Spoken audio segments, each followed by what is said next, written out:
My name is Rachel Thornton. I'm 35 years old, and I'm going to tell you a story about a betrayal that turned my life upside down. You know, they say that family are the people who will never betray you. Well, let me dispel that myth. 2 years ago, I was a very different person. I owned a design studio in Seattle and stayed away from Oakville, the small town where I grew up, and where my parents and my younger sister Chloe still lived. I called them once a week and came up for Christmas. The perfect daughter from a distance. Chloe and I were born 4 years apart, but there was actually a chasm separating us. She was a sunny child with golden curls and dimples on her cheeks. I grew up withdrawn, serious, always with a book under my arm. You know how it is.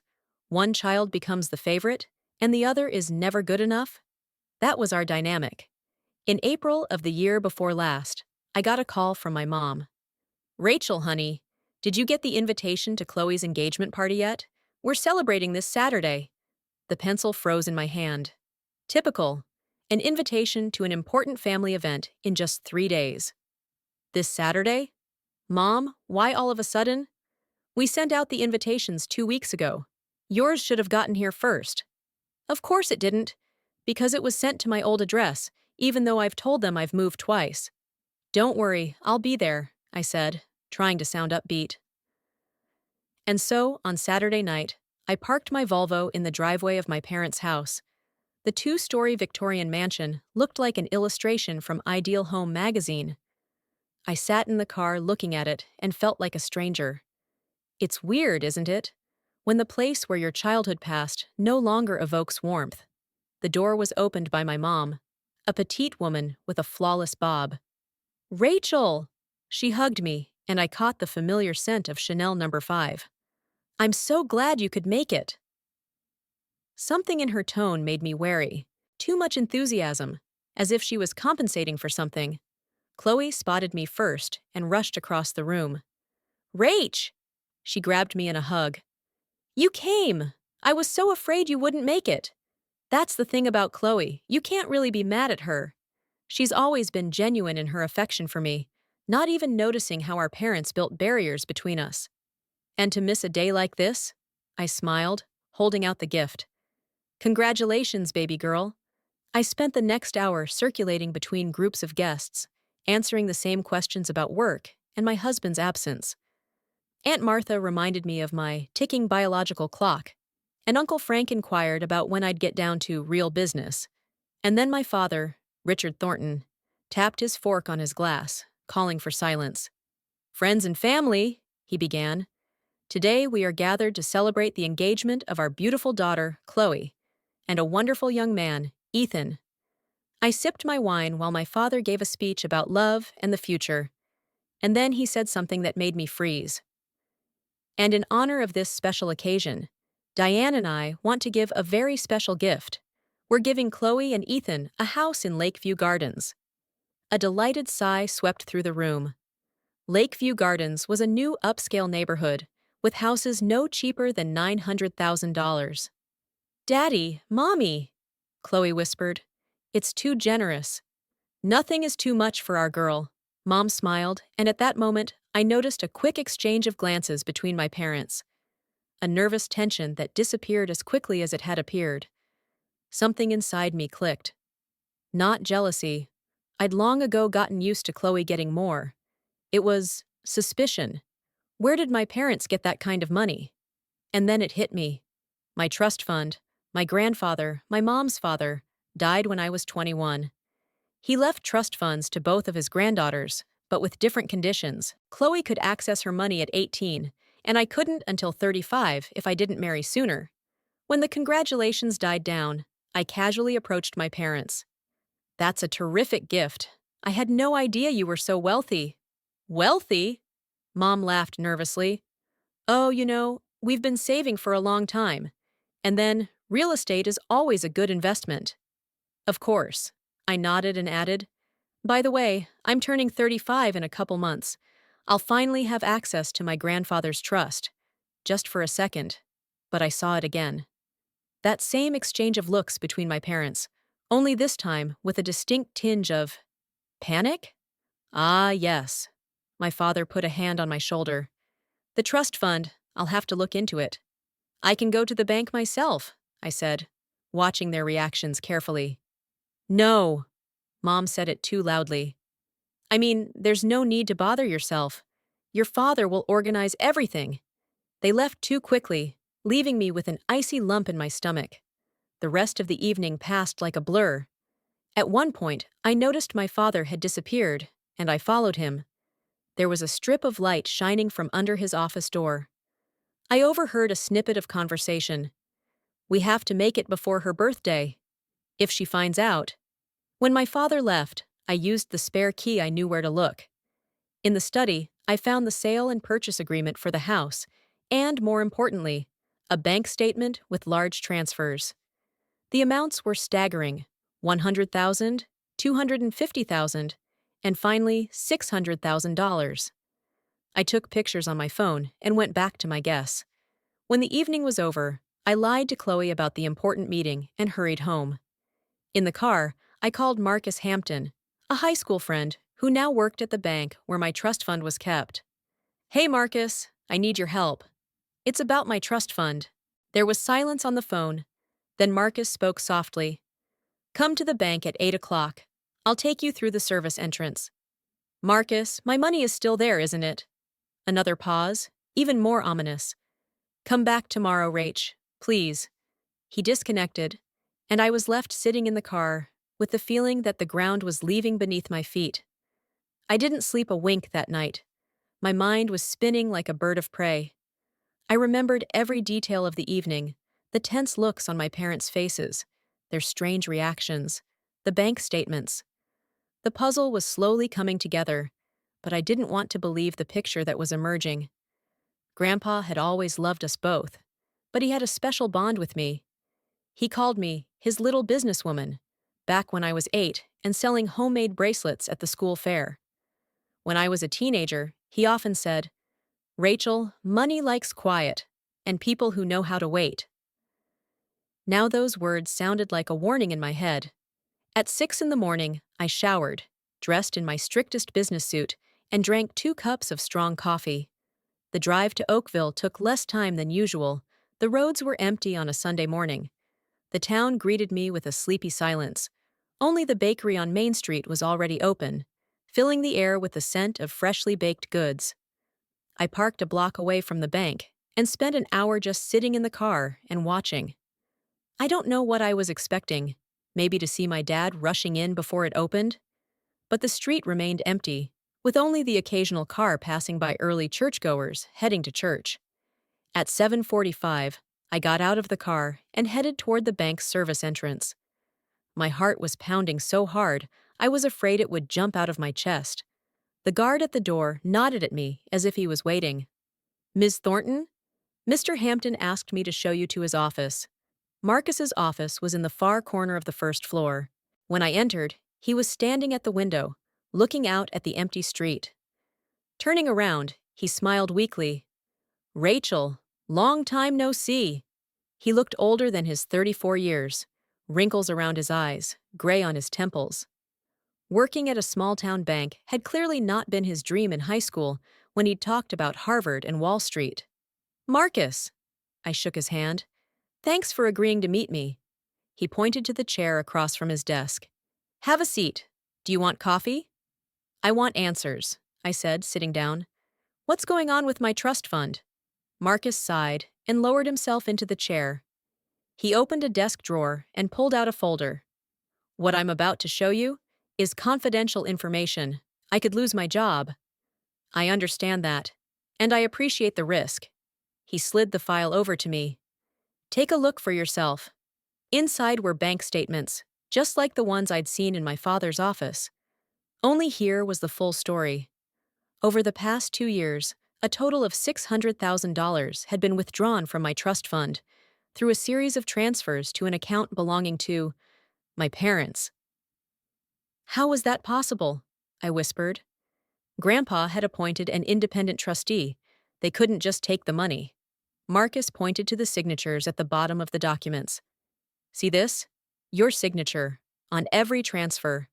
I stared at my supposed signature. It was almost perfect. But it wasn't my handwriting. "It's a forgery," I said, feeling the rage rising inside me. "I never signed those documents." "I know," Marcus said quietly. "But your parents provided notarized papers. Everything looked legitimate." "How much is left?" I asked, afraid to hear the answer. "There's about 100,000 in the account now." I closed my eyes. $700,000.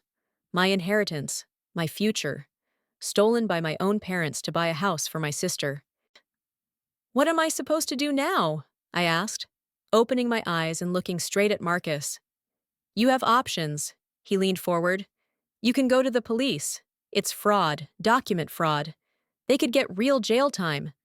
I pictured my parents in prison uniforms. What would Grandpa say? He always said family is everything, even when they're wrong. "What are the other options?" "You could demand the money back. Threaten to sue, but don't make it a criminal case." I nodded, thinking about the situation. "Can I make copies of these documents?" "You already did." Marcus handed me an envelope.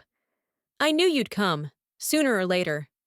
I took the envelope, feeling its weight as a symbol of the betrayal I was about to expose. "Thank you, Marcus. I owe you one." "Just doing what's right," he said quietly. "And, Rachel, whatever you decide, be careful. People can do desperate things when they're backed into a corner, even if those people are your parents. If I'd known what this was going to be, maybe I would have left it alone. But curiosity is a dangerous thing."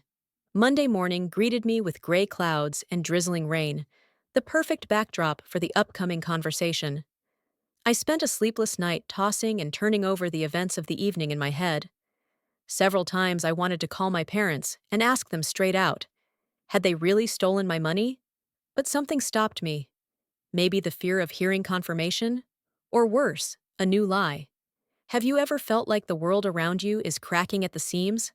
Like everything you thought was solid and secure is suddenly an illusion? That's exactly what I felt as I stood in front of the First National Bank of Oakville at 8 o'clock sharp this morning. Marcus was waiting for me at the service entrance, tall, thin, with premature gray in his dark hair. We'd been friends in high school, then dated briefly in college, but life had divorced us. Now, looking at his tense face, I realized he wasn't happy to see me. "Rachel!" He hugged me briefly, and I caught the smell of coffee and peppermint gum. "Let's go to my office." We walked through the empty bank room, our footsteps echoing off the marble floor. Marcus's office was modest, a small room with a window to the courtyard, a desk, a couple of chairs, and a filing cabinet. On the wall hung his finance degree and a few family photos. Next to the photos was a small owl figurine, the exact same one my grandfather had given me for my 16th birthday. "Do you remember my grandfather?" I asked as Marcus set a cup of coffee in front of me. "Archibald Green?" "Of course!" He smiled weakly. "He came to the bank often, even after he retired. All the staff knew him. A real gentleman of the old school. Grandfather." I suddenly remembered him so clearly. Tall, with a straight back and piercing blue eyes, always wearing a perfectly ironed shirt. He'd been president of this bank for almost 30 years before he retired. "You know," Marcus continued, "when he set up your trusts, he foresaw the possible complications." "What complications?" I gripped the cup tighter. Marcus sighed, opened a desk drawer, and pulled out a thick blue folder. "Before I show you this, Rachel, you should know, I'm risking my job. This information is confidential." "I understand," I nodded, "and I appreciate the risk." "Your grandfather appointed 2 trustees for your trust." Marcus opened the folder. "A primary one, your father, and an independent one, George Wilkins, his old friend and the bank's lawyer." "George?" I blinked in surprise. "But I thought he was just our family lawyer." "He's so much more than that. Your grandfather trusted him, and, as it turns out, for good reason." Marcus flipped a few pages and pushed a document with an account statement toward me. I ran my eyes over the lines and felt the blood drain from my face. This is some kind of mistake," I whispered, staring at the numbers. According to the statement, $600,000 had been withdrawn from my trust over the past 2 years, in a series of transfers of varying sizes. The last one, the largest, for $300,000, was dated last month. Not a mistake, Marcus said quietly. Keep looking. The next page contained copies of withdrawal requests. Each one was signed by my father, as trustee, and… Me? I stared at my signature, so familiar, yet foreign at the same time. I never signed that. My voice shook. Never. I know. Marcus looked tired. George thought so too. That's why he started investigating. He turned another page, and I saw the report of the independent expert graphologist. The conclusion was unequivocal. The signatures on the documents were masterful forgeries. A wave of nausea rose to my throat. My own parents, the people who were supposed to protect me, had stolen $600,000 from me. The money my grandfather had set aside for my future. $895,000, I muttered. What? The house for Chloe is worth $895,000. I looked at Marcus.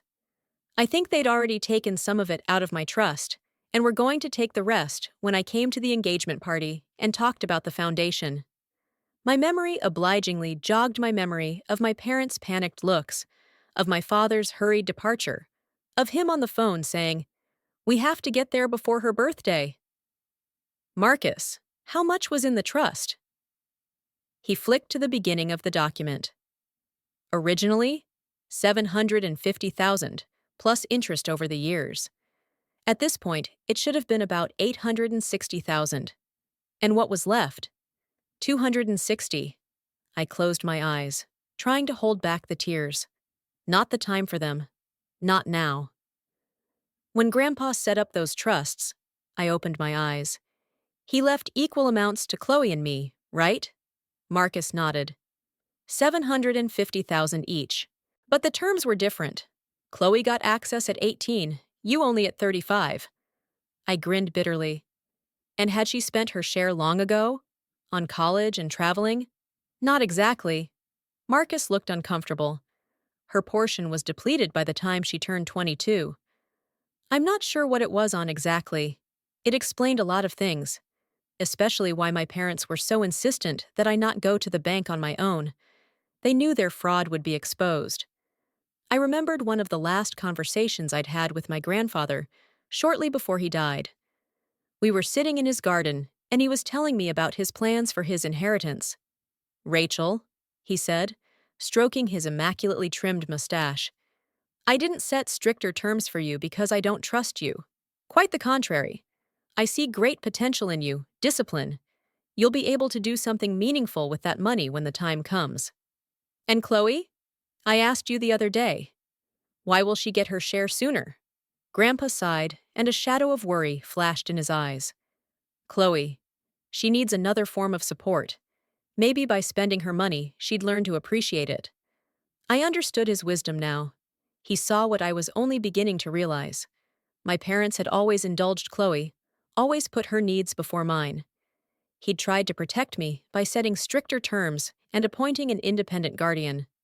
"Why didn't George contact me directly?" I asked. "When he suspected deception?" "He tried." Marcus pulled out another document. "He sent a letter to your home address in February.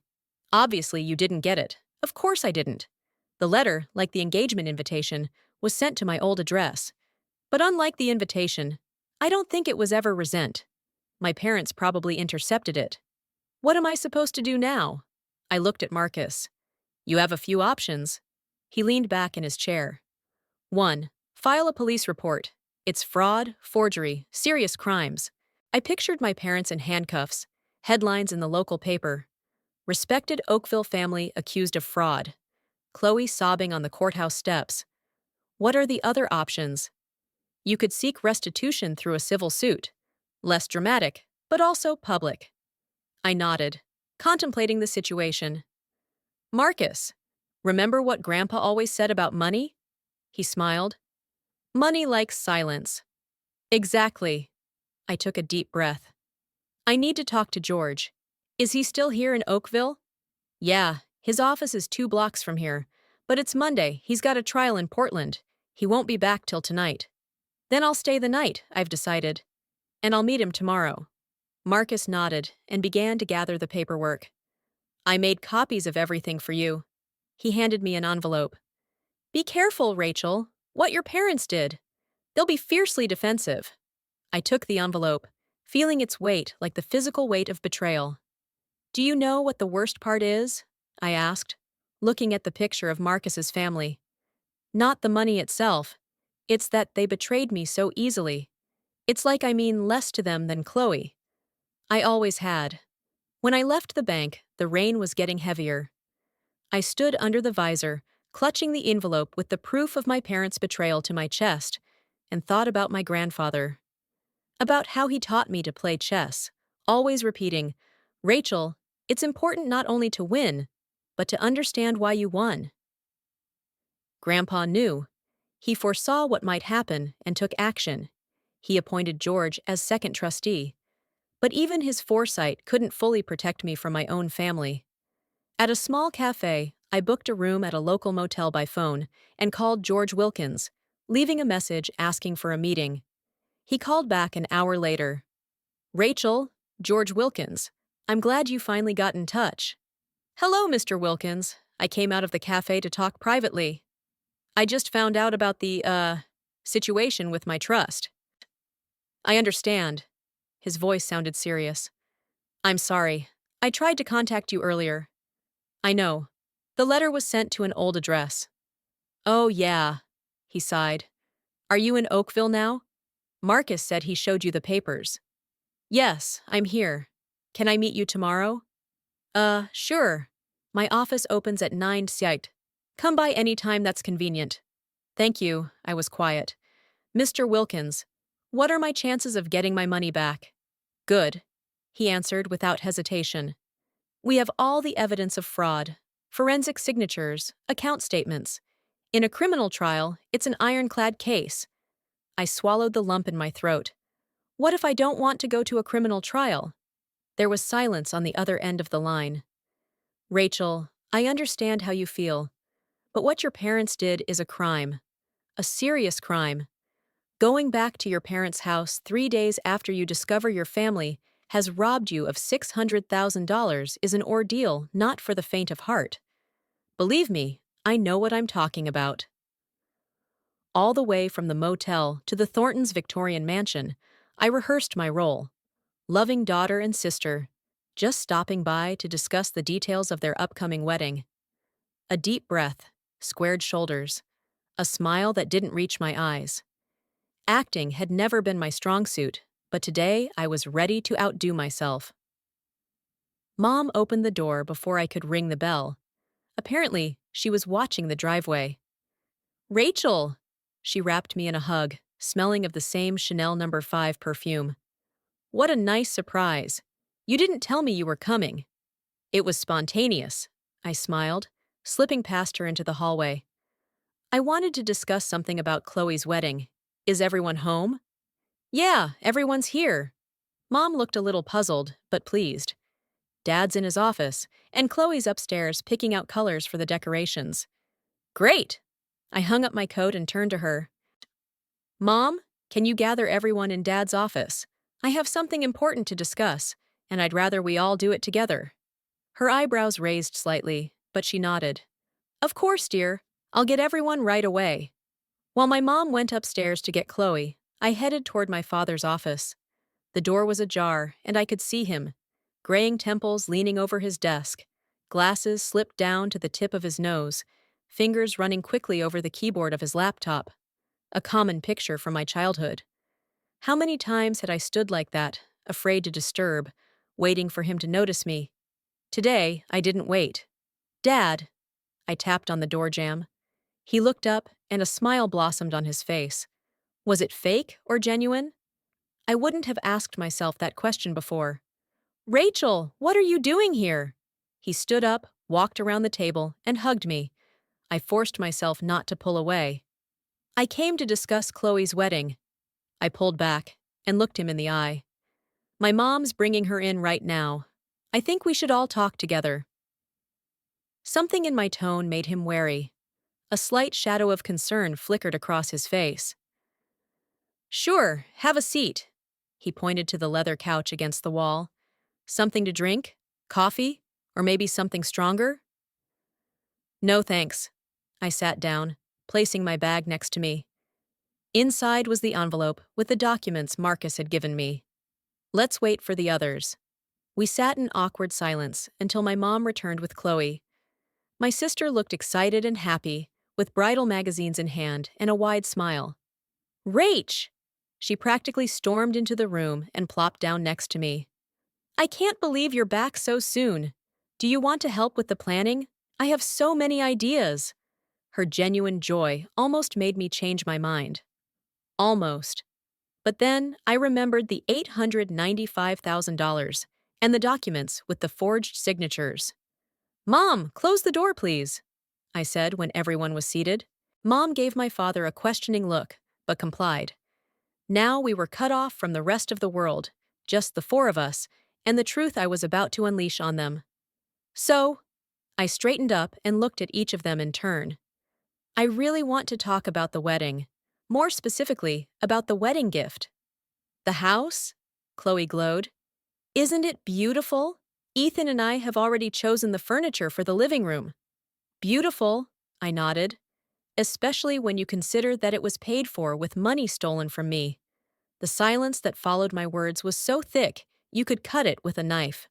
My father's face froze. My mother turned pale, and Chloe looked at me with incomprehension. What are you talking about, Rachel? Dad finally squeezed out, trying to look puzzled. What stolen money? I opened my bag and pulled out an envelope. $600,000 from my trust fund. The one my grandfather left me, the one I was supposed to have access to when I was 35. I placed the envelope on the coffee table. There are copies of all the transactions, an expert report on the forgery of my signatures, and many other interesting documents. Rachel, don't you realize? Mom started, but I raised my hand to stop her. No, you don't understand. I was at the bank. I talked to Marcus Hampton and George Wilkins. I know everything. Chloe looked from me to her parents, a look of growing horror on her face. Mom? Dad? What is she talking about? Her voice shook. Dad straightened up and adopted his businesslike look, the one he used when he was talking to troubled clients. Rachel, listen. Yes, we took money from your fund, but it was done with the best of intentions. The best of intentions? I laughed, and even to my ears it sounded bitter. Forging documents and stealing $600,000 is the best of intentions. We were going to pay them back, Mom quickly put in. It was a temporary loan. A loan is usually taken with the consent of the person from whom it's borrowed. I opened the envelope and held out the first document, a report from an expert graphologist. It's not my signature, you both know that. Mom began to cry, quietly, with a handkerchief pressed to her lips. Dad looked like he had aged 10 years in 5 minutes. We knew you wouldn't give us that money, he said after a long pause. And we needed it. For what? I looked at Chloe, who sat frozen with a look of growing horror on her face. For the house you can't afford? That you bought for your favorite daughter? Rachel, don't, Mom whispered. We love you both equally. Do we? I raised an eyebrow. Then why, when Chloe spent her part of the inheritance, did you decide to take mine instead of teaching her to live within her means? Chloe stood up abruptly. What? She turned to her parents. Did you steal Rachel's money to buy us a house? We didn't, her father said quickly. We borrowed it. We were going to pay it back when we sold the company. You weren't supposed to find out, Rachel. No, I wasn't. I wasn't supposed to find out? I felt a wave of anger rising inside me, but I forced myself to stay calm. Or shouldn't have known at all. What would you say to me on my 35th birthday when I came to get my money? The silence was more eloquent than any answer. Chloe sank back onto the couch, her face white as chalk. I don't want this house, she whispered. Not like this. Not at the cost of what you did to Rachel. Honey, you don't understand, Mom began. But Chloe shook her head sharply. No, Mom. You're the one who doesn't understand. It's stealing. And it's wrong. I didn't expect such a reaction from my sister. All her life, she'd been the center of attention, taking her parents' love and generosity for granted. But now I saw genuine shock and shame in her eyes. "What are you going to do, Rachel?" Dad asked, and I could hear the fear in his voice. "Are you going to sue us?" "I have every reason to file a criminal case." I put the papers back in the envelope. "George Wilkins thinks it's an ironclad case." My mother gasped in horror, and my father turned even whiter. "But I don't want it," I continued. "I don't want to destroy our family, as dysfunctional as it is. That's why I have an ultimatum." I pulled out of my bag 3 copies of the document I'd drafted last night after talking to George. "Here are my terms. First, full repayment of all $600,000, including interest that would have accrued if the money had remained in the account. The total amount is $652,340. You have 6 months." I handed a copy to each of them. "Second, a written acknowledgement of what you have done, notarized by a notary public, and kept in a safe deposit box at George Wilkins. If you fully comply with the first condition, it will never be used. If not, it will become the basis for a lawsuit." Father ran his eyes over the document, his hand trembling slightly. "And third," I paused, "a year of family therapy, all of you together. Because what you did isn't just stealing money, it's the breaking of a trust that I'm not sure can ever be rebuilt." There was silence. The parents exchanged looks of panic and shame. Chloe cried silently, tears rolling down her cheeks. "We don't have that kind of money," the father finally said. "Not right away. We can sell the house." "Sell it," I nodded. "Or take out a mortgage. Or do something else.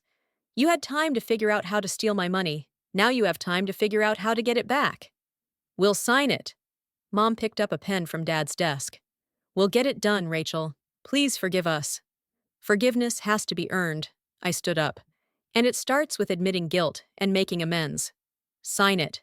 While my parents were signing the papers, Chloe came over to me. "Rachel, I swear I didn't know." Her voice shook. "If I had known, I would have never—" "I believe you," I said, and it was the truth. Chloe has always been spoiled, but not mean. "But you're part of this family too, and you're going to therapy too. We all need to figure out how we got to this point." She nodded, wiping away her tears. "Of course, I'll do whatever it takes." When the signed papers were returned to me, I put them in my bag and headed for the door. My hand was already on the doorknob when my father called out to me. "Rachel, wait. Why aren't you yelling? Why aren't you cursing us?" "Your calmness. It's more frightening than any rage." I turned around and looked at my family, scared, ashamed, confused. "Because I learned from my grandfather that the most important battles are won with a cool head, not a hot heart," I replied. "And because, unlike you, I won't let my emotions justify doing the wrong thing." I walked out of the office, leaving the door open, and for the first time in a long time, I felt in control of my life. The road to reconciliation may be long and difficult, but today I took the first step. You know what the hardest part of betrayal is?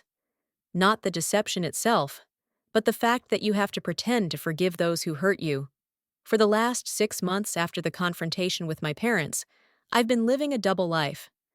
Outwardly, a model daughter, ready to give my family a second chance. Internally, a strategist methodically putting together a puzzle that would one day show my parents the true cost of their actions. Our first family therapy session began exactly 1 week after that conversation in my father's office. Dr. Elizabeth Montgomery, a middle-aged woman with penetrating brown eyes and a soft but insistent voice, had us sit in a semicircle in her cozy office.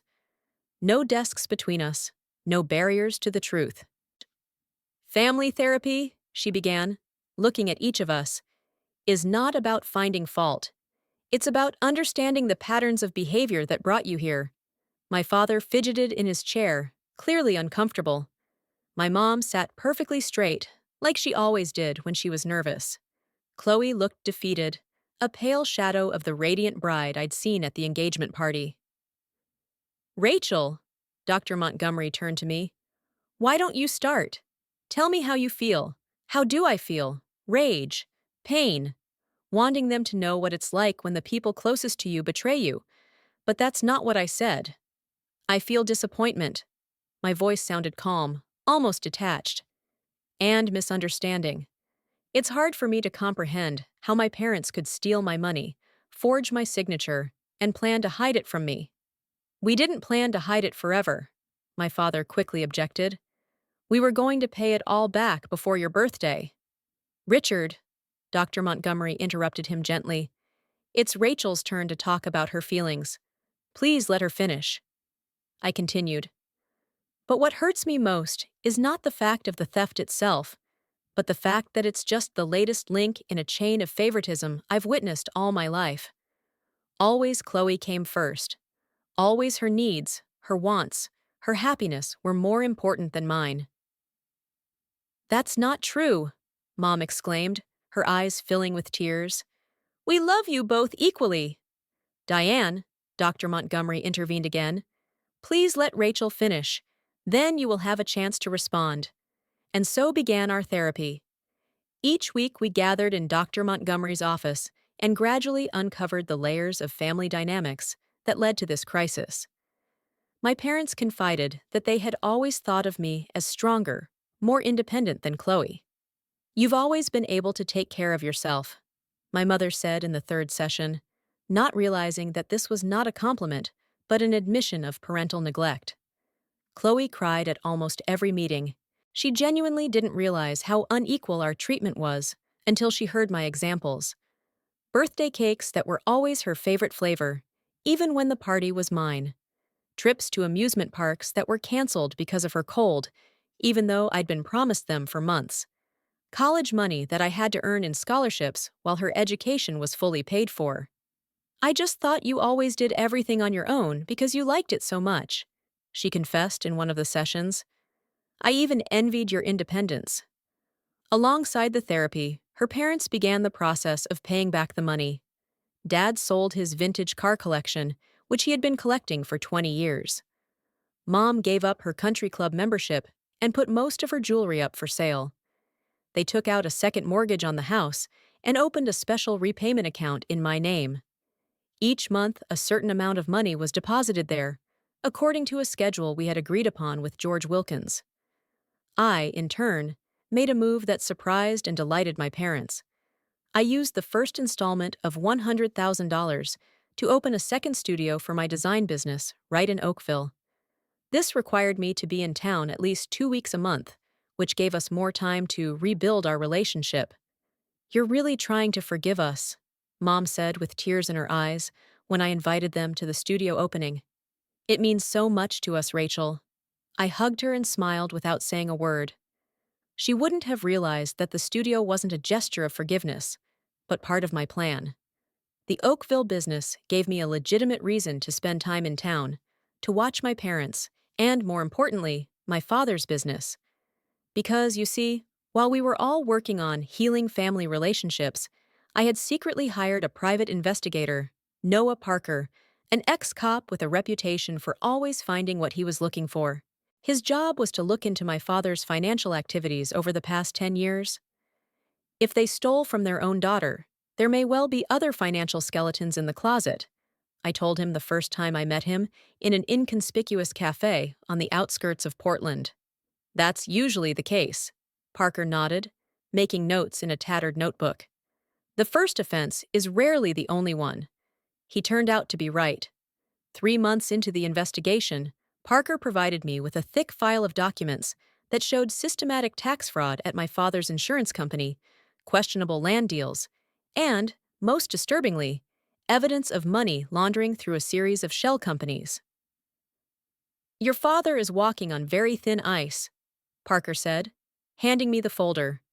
If any of this gets into the hands of the IRS or the FBI, he could face real jail time. I pondered for a long time what to do with this information.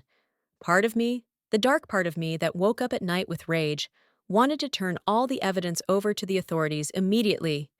Let her find out what it was like to have your life, your reputation, your future ruined. But the other part, the part that still remembered how my father had taught me to ride a bike, how proud he'd been of my first drawings, how he'd hugged me after nightmares made me hesitate. And then there was Ethan, Chloe's fiancé. Unlike my sister, he didn't come from a wealthy family. His father ran a small construction company, and his mother worked as a school teacher. They were simple, honest people, and their son inherited their values. When Chloe told him about the situation with my trust fund, he was shocked. "Rachel," he said to me during one of my visits to Oakville, catching me alone, "I want you to know that I insisted that we give up the house. We are looking for something more modest that we can buy ourselves." I was touched by his integrity, and, watching how sincerely he loved my sister, how he supported her in this difficult time, I began to wonder if my revenge was worth ruining his life too. Chloe had changed over the months too. Therapy made her see our family dynamics in a new way, and for the first time, she truly saw how unfairly I had been treated over the years. One evening, as we sat in the backyard of my parents' house, looking at the stars with glasses of wine in hand, she turned to me with a determined look on her face. "Rachel, I talked to Ethan, and we've decided." She took a deep breath. "We want to sell the house in Lakeview Gardens and give you your money back. All of it. Right now, not on a schedule." I looked at her, surprised not so much by the offer as by the firmness in her usually soft voice. "Chloe, the house is already bought. The papers are signed. We can sell it." She shook her head. "The agent said that the market is good now. We can even get more than we paid. And then you'll get all your money back right away." "And where will you live after the wedding?" "We'll rent an apartment." She shrugged, as if it was the most natural thing in the world. "Or a small house. We'll start small, like normal young couples do. Ethan always said he wanted us to build our own lives, not get everything ready-made." I looked at my sister, trying to see her as that spoiled little girl who always got everything she wanted. But instead, I saw a young woman, finally grown up and ready to take responsibility. "Chloe, I appreciate the offer, I really do." I took her hand. "But this isn't about the house. It's not even about the money, really." "Then what is it about?" She looked at me with sincere incomprehension. "Trust, respect, being an equal part of this family, not a backup." I took a sip of wine. "Selling the house wouldn't solve those problems." "But it would be a start," she insisted. "Proof that we really want to make things right." I thought about the file folder I kept in the safe of my new studio, about the evidence that could send my father to prison, about how thin the line between justice and revenge is. "Leave the house, Chloe," I finally said. "I'll wait until my parents pay off the debt on schedule. It's more important to me that they do it themselves, on their own, realizing the value of their actions. And our relationship with you. It's more important than any real estate." She hugged me, and I felt her tears drip onto my shoulder. "I never appreciated you the way I should have," she whispered. "I'm sorry for that." I hugged her back, but my thoughts were far away. I hadn't decided what I was going to do with the information about my father's financial shenanigans. Part of me still longed for him to experience the real consequences of his actions. But another part of me was starting to wonder if forgiveness and rebuilding the relationship might be worth more than the sweetness of revenge. A year. 365 days. 52 family therapy sessions. 12 monthly payments neatly deposited into my recovery account. And countless hours of reflection on what it means to truly let go of the past and move on. A lot has changed in this past year. My Oakville design studio has exceeded expectations. I now have a team of 5 talented designers and a client list 3 months ahead of me. A second office in Seattle is also thriving under the guidance of my trusty assistant Lauren. For the first time in my life, I feel like I'm standing on my own 2 feet, not out of necessity, but because I chose this path myself. Chloe and Ethan were married last fall. A modest ceremony in the garden of my parents' house, without frills or showiness. I was her maid of honor, and when she whispered, "Thank you for everything," before walking down the aisle, I knew she meant much more than just helping with the wedding arrangements. They did keep the house in Lakeview Gardens, but they remodeled it to the best of their ability, Ethan renovated the kitchen himself, and Chloe learned how to sew curtains and furniture covers to save money. My parents, well, it's more complicated with them. They fulfilled their financial obligations, and yesterday, exactly 1 year after our confrontation, the last payment was deposited into my account. All $652,340 returned. In honor of this event, they organized a family dinner, a kind of ceremony to close this unpleasant chapter in our lives. And here we are, sitting at the dinner table in the dining room of my parents' house. Same table, same people, but we're not all the same as we were a year ago. Mom has aged. The fine lines around her eyes are deeper, more gray in her perfectly colored hair. Dad has lost weight. His suit that once fit perfectly now hangs around his shoulders.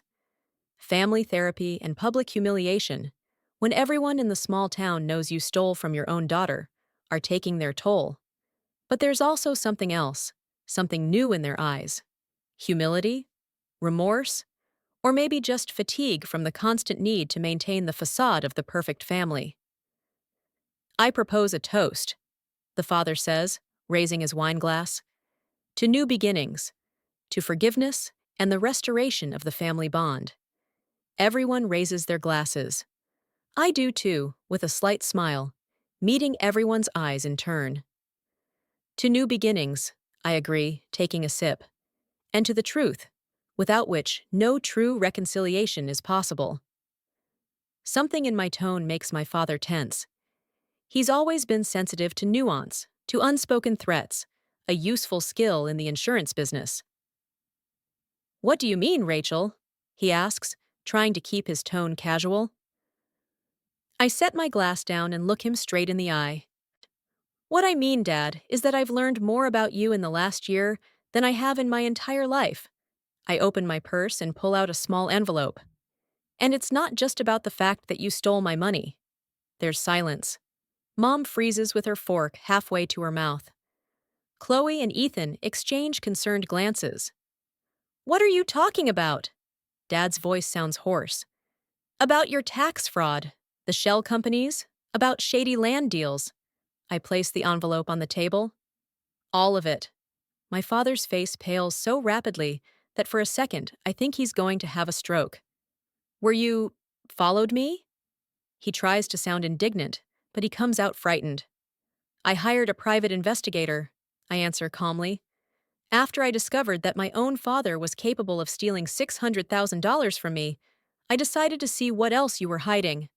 Rachel, my mom intervenes in a shaky voice, what are you going to do with this information? This is it. The moment I've been preparing for all year.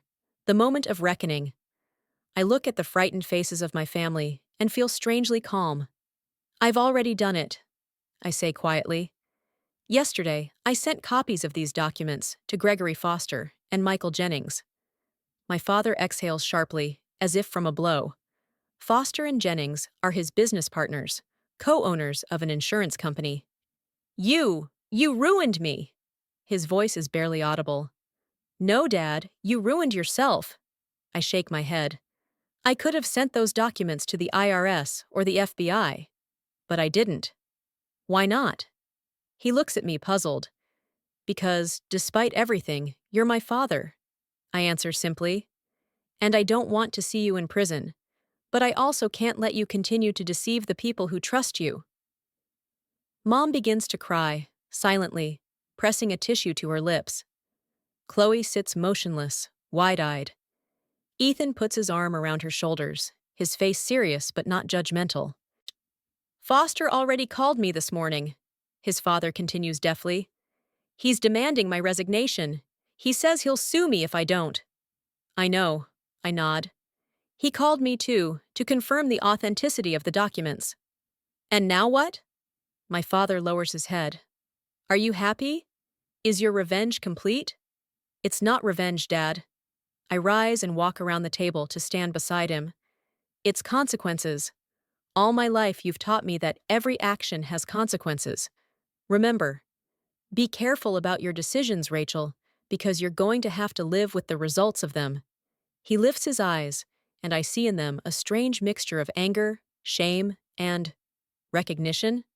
I've always been proud of your integrity, he says quietly, even when it turned against me. The words take me by surprise. In my entire life, my father has never said he was proud of me. Always Chloe was the one whose accomplishments were bragged about, whose successes were celebrated. I never meant to ruin you, I say sincerely. I just wanted you to understand what it means when the people closest to you betray your trust. Mom stands up suddenly, her chair falling to the floor with a clatter. All these years, she says through tears, all these years I thought I was doing the best for my children, that I was protecting Chloe because she was weaker, that I was supporting Richard because it was my duty as a wife. And really, I just let it all happen. She walks over to me, and I see something in her eyes that I've never seen before. Realization. A real, deep realization of how her actions and inactions have affected our family. I'm sorry, Rachel. She takes my hands in hers. Not for the money, not for what we did a year ago, but for all the years before that. For every time I put you second. For every time I didn't protect you the way I should have. I look at this woman, my mother, who has always been more of an image than a real person to me, always perfectly dressed, always upholding the rules of propriety, always inaccessible. And for the first time, I see her as just a person who made mistakes, but is now trying to realize them. I can't promise that I'll forgive you right away, I answer honestly, but I'm willing to try, day by day. She nods, realizing that's the most she can hope for right now. Dinner ends in a strange but not unpleasant silence. As we say goodbye, my father holds me at the door. What are you going to do now? He asks. With the company, with the partners? Nothing, I shrug. I've made my move. Now it's your turn to decide what to do. Fix what can be fixed. Acknowledge what needs to be acknowledged. What about you? He looks at me with a strange vulnerability. Are you staying in Oakville? Yes, I smile. My studio is thriving here. And, I've found that I like being close to family. To a real family, not the illusion we've maintained all these years. He nods, and in his gaze I see the beginning of understanding, maybe even the beginning of respect. Stepping out onto the porch, I take a deep breath of the cool evening air. The stars over Oakville are bright and clear, not obscured by the city smog like they are in Seattle. I look up at them and think of Grandpa, of what he would say now. You did the right thing, Rachel, he'd probably say. Not always easy, but the right thing. You know what I've realized over the course of this year? That forgiveness is not an event, but a process. That it's possible to love your family and set strict boundaries for them at the same time. That sometimes the greatest act of love is making someone face the consequences of their actions. And I also realized that revenge doesn't bring the satisfaction it promises. When I saw my father's face as he realized his career was ruined, I didn't feel triumph. Only sadness that it had come to this, and a strange relief that the truth had finally come out. Revenge doesn't heal old wounds. It simply creates new ones. But the truth, however painful, can be the beginning of real healing. Now, a year after that fateful day when I learned of my parents' betrayal, I finally feel free. Not because I have gotten revenge or justice, but because I no longer let their actions determine my worth. Because I've learned to separate love from trust, I've learned to set boundaries, even with those I love the most. My family will never be perfect. We're all too broken for that, too human. But now that the masks are off and the truth has been told, maybe we can build something new, something real, based not on illusions and expectations, but on accepting each other for who we are. I get in the car and start the engine. Ahead of me is my apartment, my studio, my life, built on my own terms. And for the first time in a long time, I don't feel bitterness or resentment, but just peace. A release from toxic family patterns that for too long have defined who I am and what I'm worth. Grandpa was right. Money likes quiet. But the truth. Sometimes the truth has to be loud enough to be heard. And today, it finally did.